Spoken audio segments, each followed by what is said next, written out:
News 24 में मैं आपके साथ साक्षी गुप्ता। ये बढ़ती कि सत्ता, संख्या, ताकत के दम पर केंद्र की भाजपा सरकार ने सुप्रीम कोर्ट के फैसलों को अध्यादेश के मामले से पार्लियामेंट में पलटने का काम किया है। क्या इस फैसले को भी, जिसमें सुप्रीम कोर्ट का आदेश है कि 2 हफ्ते के भीतर भाजपा की राज्य सरकार, केंद्र सरकार की मोहर लगने के बाद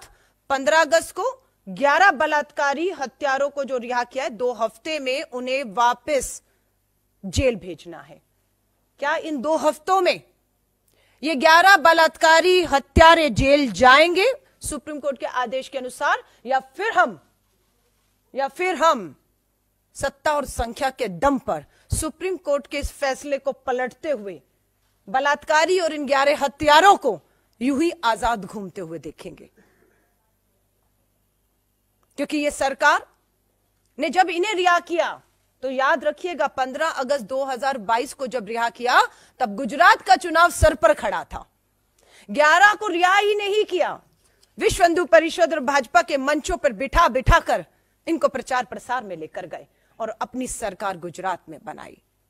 आज 2024 के चुनाव है, उससे पहले यह महत्वपूर्ण फैसला आया है। अब क्या 2024 में से पहले ये जेल जाएंगे इसी महीने, जो 2 हफ्ते का समय सुप्रीम कोर्ट ने दिया है, या अध्यादेश लाके सत्ता और संख्या के दम पर इस फैसले को पलटकर 24 में ये फिर 400 पार का भाजपा का नारा, हैट्रिक के नारे को ये बलात्कारी और ये इनके विधायक मोदी जी के लिए, भाजपा के लिए साकार करेंगे? ये देश पूछ रहा है, ये देश पूछ रहा है। क्योंकि गुजरात चुनावों के पहले रिहा हुई, 2024 के चुनाव से पहले यह फैसला आया है, और हम देश के प्रधानमंत्री को कहते हैं, आइए देश के सामने, 10 साल हो गए आपके जुमले, आपके नारे हकीकत से कोसों दूर हैं। आपको बताया अपराधियों के साथ सरकार कहां खड़ी है। हरियाणा में बार बार एक बलात्कार के दोषी उम्र कैद में उन्हें आप बार बार बेल देते हैं।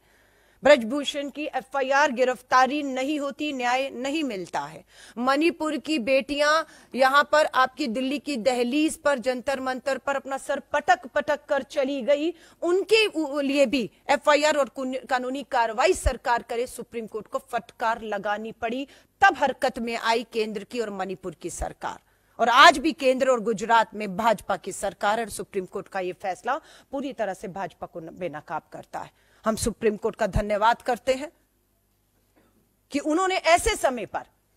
जब करोड़ों बेटियां न्याय के लिए उनके पिता भाई चक्कर काट रहे हैं और सरकार में बैठे लोग बलात्कारियों को पूरी तरह से संरक्षण ही नहीं दे रहे, अपने प्रचार और प्रसार में उनका पूरा इस्तेमाल अपराधियों का कर रहे हैं, ऐसे समय में सुप्रीम कोर्ट का यह फैसला देश की करोड़ों बेटियों में एक उम्मीद, न्याय की उम्मीद को जिंदा रखता है। और भारत जोड़ो न्याय यात्रा का मात्र एक मकसद था, मणिपुर से लेकर गुजरात और देश की अनेकों बेटियां जो न्याय की उम्मीद में बैठी हैं, और हमारा यही है कि यात्रा कब तक,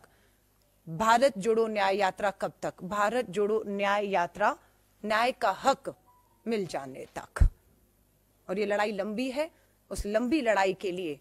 4000 किलोमीटर की यात्रा के बाद श्री राहुल गांधी जी अब 6713 किलोमीटर की, पहले दक्षिण से उत्तर और अब पूर्व से पश्चिम की ये यात्रा पे निकल रहे हैं, ताकि देश की करोड़ों बेटियां जो आज भी अन्याय के बीच में सत्ता के समर्थित इन अपराधियों का मुकाबला कर रही हैं। बिल्किस बानो के ये अपराधी दोषी 1 साल पहले 15 अगस्त 2022 को बाहर आए। आप सोचिए बिल्किस बानो और उन बेटियों पर क्या गुजरी होगी इस 1 साल में, कि आजादी का अमृत महोत्सव अपराधी बलात्कारी हत्यारों के लिए था, और बेटियों के लिए आजादी नहीं, गुलामी का जहर इस 1 साल में इन 11 बलात्कारियों की रिहा में इस 1 साल को उन बेटियों ने पिया है। उम्मीदें टूट रही थी कि नहीं होगा अब कुछ, कोई न्याय नहीं होगा, पर सुप्रीम का धन्यवाद कि उन्होंने हमारी बेटियों की, देश के अनेकों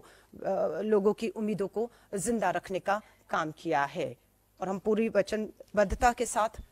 इस लड़ाई को मजबूती के साथ, कानूनी तौर से कहें, हर तरीके से कहें, सामाजिक और राजनीतिक तौर से लड़ने के लिए भारतीय राष्ट्रीय कांग्रेस पूरी तरह मुस्तैदी से तैयार है।